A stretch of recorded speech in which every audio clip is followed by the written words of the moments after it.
पूर्णिया के पॉलिटेक्निक चौक स्थित Mahalakshmi petrol pump के समीप अमेजन डिलीवरी कंपनी में बीती रात अज्ञात चोरों ने 5 लाख से ज़्यादा की संपत्ति चोरी कर ली।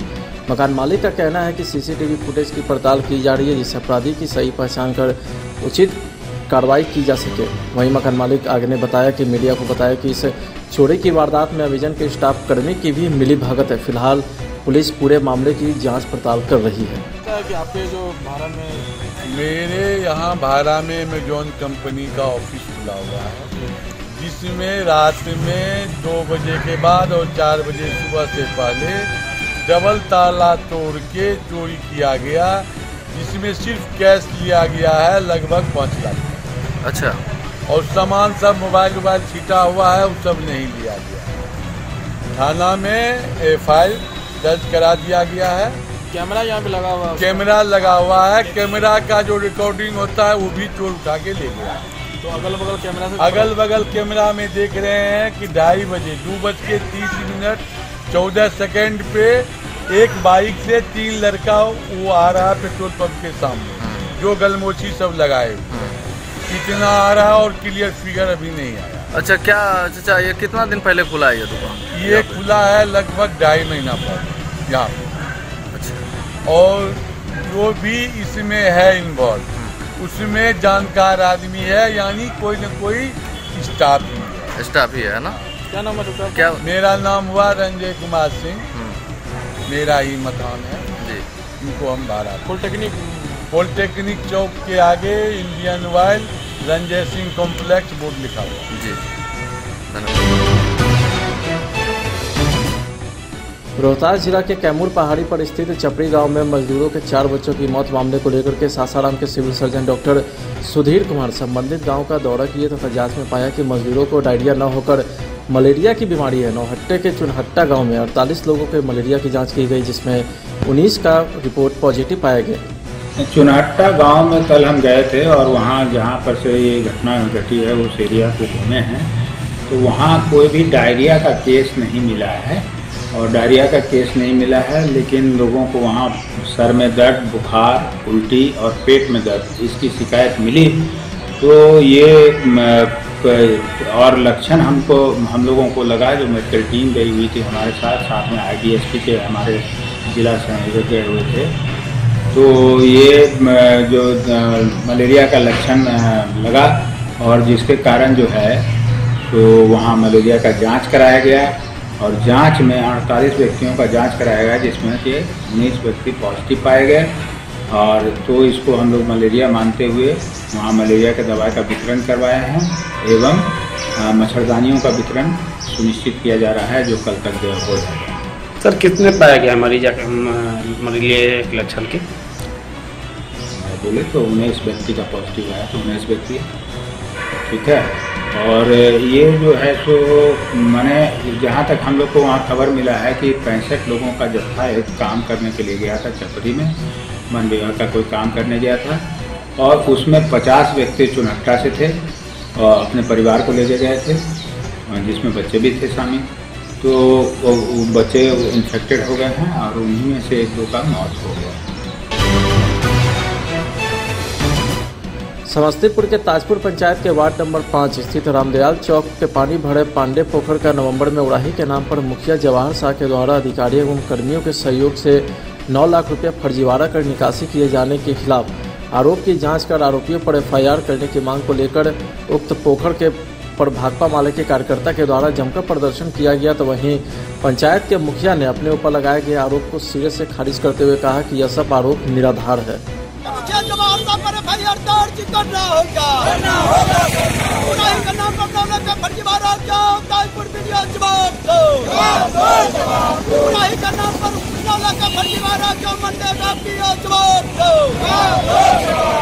पंचायत के पांडे पोखर रामदयाल चौक पर हैं। हम जवाहर शाह के द्वारा ही मनरेगा का मास्टर रोल, उन्हीं का कागज आप तमाम बंधुओं मीडिया कर्मियों को दिखाना चाहते हैं कि बगल में पांडे पोखर है, पानी से लबालब भरा हुआ है। बावजूद इसके 21 अक्टूबर से 5 नवंबर 2020 में काम दिखा करके 35 पेज में ये मुखिया जी 4.5 लाख और इससे पहले 4.5 लाख 9 लाख रुपया उठाने का काम किए। कहीं भी आप मीडिया के बंधु घूम करके सामाजिक कार्यकर्ता, राजनीतिक कार्यकर्ता देख लीजिए, बोर्ड नहीं लगाया गया है। कौन एजेंसी काम किया, किस योजना से काम हुआ, बोर्ड नहीं है। चबूतरा ढहकर पानी में गिर गया। एक नहीं दर्जनों योजना में यहाँ के मुखिया जवाहर शाह का यही लूट भ्रष्टाचार जारी है। इस भ्रष्टाचार के खिलाफ उन पर FIR दर्ज करने, सरकारी राजस्व की रिकवरी करने की मांग पर हम आज पांडे पोखर पर धरना प्रदर्शन कर रहे हैं। हमारी मांग यदि नहीं मानी जाती है, FIR दर्ज नहीं होता है, रुपया की रिकवरी नहीं होती है, तो 16 दिसंबर से ताजपुर ब्लॉक पर हम लोग अनिश्चितकालीन आमरण अनशन शुरू करेंगे। सुरेंद्र प्रसाद सिंह, प्रखंड सचिव भाकपा माले ताजपुर। मैं उड़ाही में जहाँ तक सवाल है, ये गलत है जो हमारे नाम पर आरोप लगाया गया, ऐसा है नहीं। ये राजनीतिक प्रतिद्वंदी होने के कारण ऐसा किया गया, क्योंकि वो पिछले चुनाव में हमारे विरोधी थे और विरोधी होने के नाते इस बार भी चुनाव की घोषणा हुई, इसलिए इन्होंने हमारे नाम पर इस तरह का धब्बा लगाने का कार्यक्रम रच रखा है। और मैं वादा करता हूं कि कहीं से इसमें किसी प्रकार की उड़ाई हुई थी पहले, जो बरसात से पहले, उसी योजना के तहत जो काम हुआ उसका सारा कागज़, सारा व्यवस्था करके काम हुआ और उसका वीडियोग्राफी होकर के काम हुआ और उसका फ़ोटो भी मेरे पास में है और मैं आपको भी दिखा दिया हूँ, पेपर में भी निकला था। लेकिन जो आरोप लगाया है वो गलत, किसी साजिश के तहत रच करके ऐसा किया गया। सासाराम में कोरोना संक्रमण के कारण विद्यालय में छात्र और छात्राओं की उपस्थिति काफ़ी कम देखी जा रही है। आपको बता दें कि हाई स्कूल में कक्षा संचालित है। छात्र छात्राओं की कम संख्या के कारण कई कक्षा के छात्रों को एक ही कक्षा में बैठाकर पठन पाठन कराया जा रहा है। सासाराम के उच्च विद्यालय चौखंडी पथ में भी उपस्थिति पर काफ़ी असर पड़ा है, क्योंकि विद्यालय में छात्र और छात्राओं को निर्देशित किया गया है कि बिना मास्क के प्रवेश वर्जित है। बच्चे अपने घरों से मास्क पहनकर ही आए। वहीं विद्यालय में हैंड सैनिटाइजर की भी व्यवस्था की गई है। कॉलेज के शिक्षक का कहना है कि नगर परिषद के द्वारा समय समय पर विद्यालय को सैनिटाइज भी किया जा रहा है। सैनिटाइजर वगैरह की सुविधा है? हाँ भाई, सुविधा है, चेक कर लीजिए, देख लीजिए। कोरोना काल में तो रखना जरूरी है ना ये सब। सरकार के गाइडलाइन के अनुसार आप पालन कर रहे हैं? हाँ बिल्कुल। क्या क्या सुविधाएं हैं? यहाँ के बच्चों को मैंने विदाउट मास्क हम लोग एंट्री नहीं दे रहे हैं और उनका जो मतलब अपने पेरेंट्स से जो भी ऑथेंटिकेशन रिलेटेड है वो लिखवा के हम लोग एंट्री दे रहे हैं। उनको हैंड सैनिटाइजर और हैंड वॉश की भी सुविधा दी जा रही है और एक बेंच पे हम लोग सोशल डिस्टेंसिंग का भी मेंटेन कर रहे हैं क्लासरूम के अंदर। क्या नाम है आपका? नए कृषि कानून के खिलाफ नेता प्रतिपक्ष तेजस्वी यादव के आह्वान पर भारत बंद को सफल बनाने को लेकर राजद नेता व कार्यकर्ता ने पटना सिटी चौक से खचकल्ला तक आक्रोश मार्च निकाला, जहां राजद नेता का कहना था कि किसान आंदोलन के समर्थन एवं किसान विरोधी काले कानून के विरुद्ध 8 दिसंबर को भारत बंद को सफल बनाने को लेकर कई आक्रोश मार्च निकाला गया है। किसान संगठन के द्वारा 8 दिसंबर को भारत बंद करने का जो ऐलान किया गया है, आदरणीय तेजस्वी प्रसाद यादव जो प्रतिपक्ष के नेता हैं, आदरणीय तेजस्वी प्रसाद यादव जी ने उन्हें आह्वान किया है कि बिहार में किसान के समर्थन में राष्ट्रीय जनता दल भी समर्थन करेगा। आज 8 दिसंबर के पूर्व हम लोगों ने आज व्यवसायी वर्ग पटना साहिब में तमाम व्यवसायी वर्ग, रिक्शा चालक, टेम्पो चालक, तमाम लोगों से आग्रह करने आए हैं कि आप समर्थन करके ये काला कानून है किसान विरोधी, उसे वापस लेने का काम करें। तो वहीं पटना सिटी के सुदर्शन पथ स्थित नाथ कोल्ड स्टोरेज के समीप रेलवे ट्रैक पर अधमरे युवक मिलने से स्थानीय लोगों में हड़कंप मच गया, जिसकी सूचना पटना साहिब जीआरपी पुलिस को दिया गया। सूचना पर पहुंची जीआरपी पुलिस ने स्थानीय लोगों की मदद से ट्रैक पर पड़े युवक को उठाकर इलाज के लिए एनएमसीएच भेज दिया। फिलहाल युवक के पास से कोई कागजात नहीं मिलने से अभी तक उसकी पहचान नहीं हो सकी है।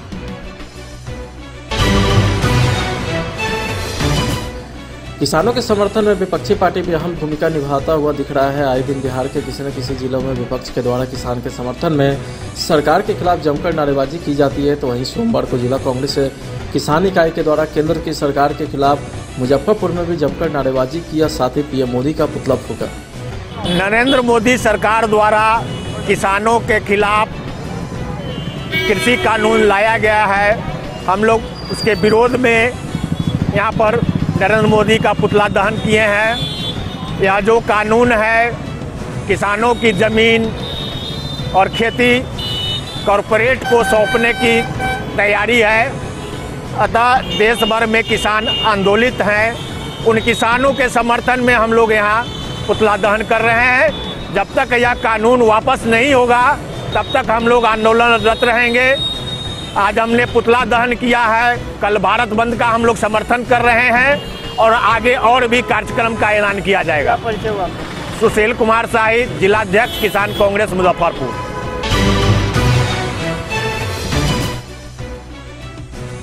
रोहतास के नौहट्टा थाना क्षेत्र के चपड़ी गांव में दूषित पानी पीने से पिछले 5 दिनों में 4 से अधिक बच्चे की मौत की खबर है, जबकि एक अन्य बच्चे की मौत की भी चर्चा है। बताया जाता है कि वन विभाग के द्वारा लूज बोल्डर स्ट्रक्चर का निर्माण कार्य चल रहा था, जिसमें बहुत सारे मजदूर काम कर रहे थे। उन्हीं मजदूरों के बच्चों की मौत उल्टी, दस्त, पेट दर्द होने के बाद हुई है। स्थानीय कांग्रेस विधायक ने बताया कि वह इसके लिए लगातार अधिकारी से संपर्क में है और बच्चों की मौत कैसे हुई है यह भी पता लगाया जा रहा है।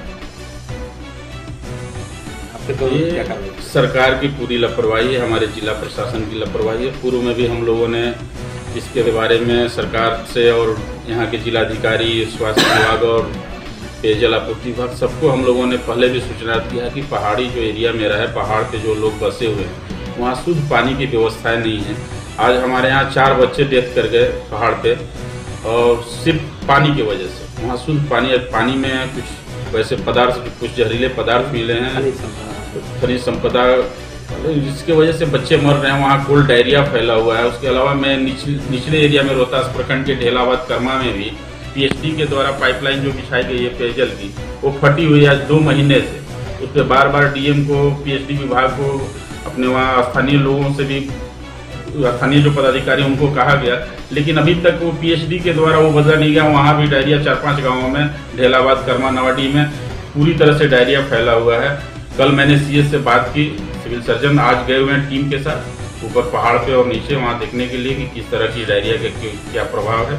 वहाँ से हमने सीएस को बात करने के बाद उनको बोला है कि वहाँ से पानी की सैंपल भी लाएं, उसकी जांच कराएं कि पानी में क्या चीज़ पाई जा रही है जिसकी वजह से बच्चे डेथ कर रहे हैं और ये डायरिया का प्रकोप बढ़ रहा है।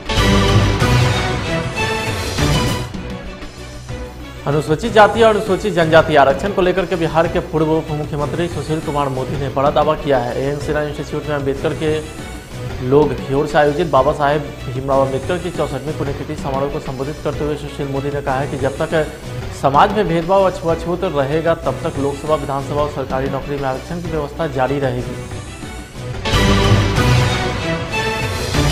राजधानी पटना में आपराधिक घटनाओं पर लगाम लगाने के लिए अपराधियों की धरपकड़ लगातार जारी है। इसी क्रम में पटना सिटी के आलमगंज थाना क्षेत्र की पुलिस ने विभिन्न कांडों में संलिप्त 5 अपराधी को गिरफ्तार किया है। जहां आलमगंज थानाध्यक्ष सुधीर कुमार ने बताया कि पिछले वर्ष आरडीएच कॉलोनी में घर में घुसकर लूटपाट की घटना को भी अंजाम दिया गया था। साथ ही विभिन्न क्षेत्रों में कई घटना में संलिप्त 5 अपराधी को गिरफ्तार किया गया है।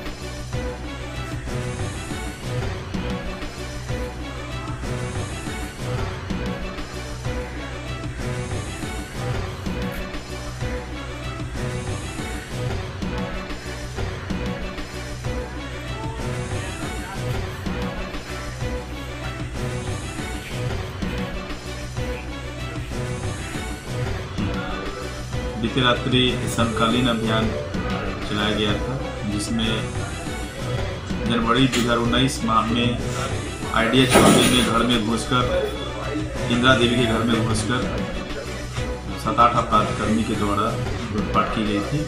उसमें एक फिरार अपराधी पिंटू डोम, पिता श्री कैलाश डोम, गुड़की मंडी के रहने वाला को गिरफ्तार किया गया है। साथ ही विभिन्न कांडों में वांछित अभियुक्त 2 मारपीट के केस के अभियुक्त संतोष कुमार गुप्ता और लोथवा बिंद को गिरफ्तार किया गया है। साथ ही 2014 का दानापुर थाना कांड संख्या 95/14 के फिरार अभियुक्त सन्नी पासवान, जो डकैती कांड के अभियुक्त थे, उनको भी गिरफ्तार किया गया है। सन्नी पासवान पिता विशु पासवान साकिन लड्डू अखाड़ा के रहने वाले हैं। एक उत्पाद केस के जितेंद्र कुमार पिता योगेंद्र राम गुड़की मंडी के रहने वाले को भी गिरफ्तार किया गया है। बाकी सारे केसेस में जो पूर्व केस हुए थे उनमें वांछित अभियुक्त थे, वो गिरफ्तार किया। बिहार में शादी ब्याह के सीजन में हर्ष फायरिंग की घटनाएं लगातार जारी है। ताजा मामला बेगूसराय से जुड़ा है, जहां एक बार फिर से हर्ष फायरिंग में एक बच्चे की गोली लगने से मौत हो गई। हालांकि परिजन ने इसे साजिश के तहत हत्या करने का आरोप लगाते हुए कुछ देर के लिए NH 31 को जाम कर दिया। पूरी घटना FCI OP के बिहटपुर खेमकरनपुर टोला की है। बताया जाता है कि अरुण सिंह की पुत्र रजनीश कुमार की शादी जोकिया गांव में थी। इसी को लेकर के बारात निकल रही थी। बारात निकलने के समय हर्ष फायरिंग हो रही थी। इसी दौरान एक गोली दूल्हे के चचेरे भतीजे 14 साल के अमृत राज को सिर में जा लगी। गंभीर हालत में अमृत राज को शहर के एक निजी अस्पताल में ले जाया गया, जहां डॉक्टर ने उसे मृत घोषित कर दिया।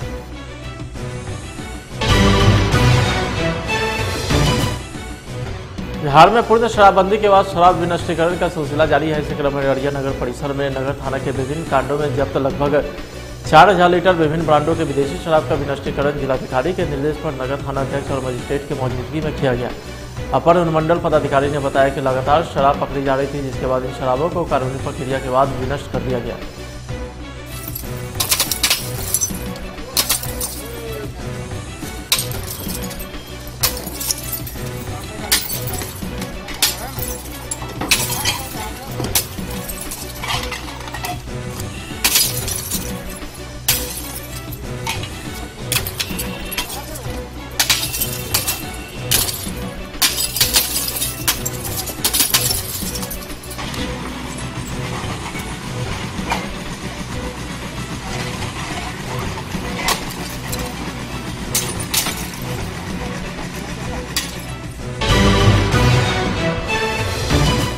तो यह शहर के मार्केटिंग यार्ड के सामने एक किराना और जनरल स्टोर की दुकान में आग लगने से लाखों का नुकसान हुआ है। आग लगने की जानकारी के बाद मौके पर पहुंचे दमकल कर्मी ने दुकान के अंदर उठ रहे आग की लपट पर काबू पाया। इस घटना में दुकान में रखा करीब 10 लाख का किराना सामान आग की भीड़ चढ़ गया।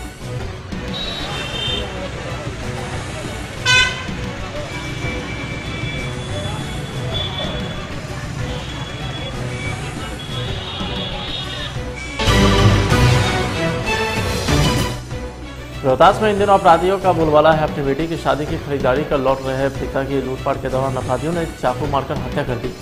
वहीं बेटे को भी गंभीर रूप से घायल कर दिया है। घटना काराकाट के जोरावरपुर की है। मृतक राधामोहन सिंह सेना से रिटायर कर्मी थे।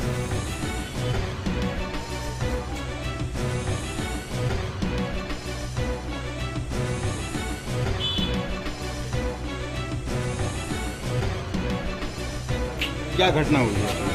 इटमा पुल के पास एसएच के बगल में ये बाप बेटे जा रहे थे। अपराधियों ने मोटरसाइकिल छीनने का प्रयास किया और ये पुलिस के जवान से रिटायर्ड थे और बाप बेटे लड़ बैठे। किसी ने अपराधियों से छीना-फीनी करा और उन्होंने वो छुड़ा मार दिया, जिससे बाप की हत्या हो गई, जिनका नाम था राधामोहन सिंह।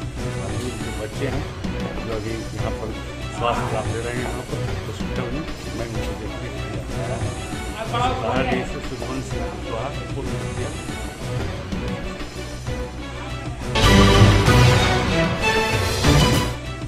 सहरसा में एक कैंसर से पीड़ित एक व्यक्ति के पैसे के अभाव में इलाज के लिए सरकारी मदद की आस लगाया अनिश्चितकालीन अनशन पर है। सहरसा जिला के 70 पंचगछिया प्रखंड के अंतर्गत कुमराहा घाट गांव के वार्ड नंबर 1 के रहने वाले कैंसर पीड़ित अशोक पासवान पिछले 4 महीने से कैंसर की दवा नहीं मिल पा रही थी। साथ ही परिवार की आर्थिक स्थिति सही नहीं होने की वजह से गुजर बसर कर पाना भी मुश्किल हो गया था। सरकारी मदद की आस लगाए कैंसर पीड़ित अशोक पासवान सपरिवार अनशन कर रहे हैं, ताकि सरकार का ध्यान इस ओर जाए और उनका इलाज संभव हो सके। 28 महीना से 4 महीना से तोहर दवाई बंद, तो ये दवाई तोहर बंद किया है। तू तो पटना में दिल्ली में इलाज करा सकते रहे, तो क्या नहीं करे इलाज? तोरा पास पैसा नहीं है और पैसा नहीं रहे के कारण तोहर दवाई बंद। अच्छा, ई जे आयुष्मान भारत जे कार्ड है, वो कार्ड पर तोरा इलाज भेला? वो कार्ड है तोरा पास? कहाँ है कार्ड? निकाले तो कार्ड ना तेजी से। ई तोरा कार्ड रहे तो इलाज नहीं भेल, तो बहुत बड़ा सवाल है सरकार से। तो आखिर 5 लाख रुपया जो आयुष्मान भारत में देते हैं, उसके रहते हुए जब इलाज की व्यवस्था नहीं है, तो ये सरकार के लिए बहुत बड़ा सवाल है कि या तो कार्ड आप दे करके बेवकूफ बना रहे हैं लोगों को, या फिर अगर कार्ड दिए हैं तो इलाज की व्यवस्था कराइए। कार्ड घर में रहेगा और दवाई का।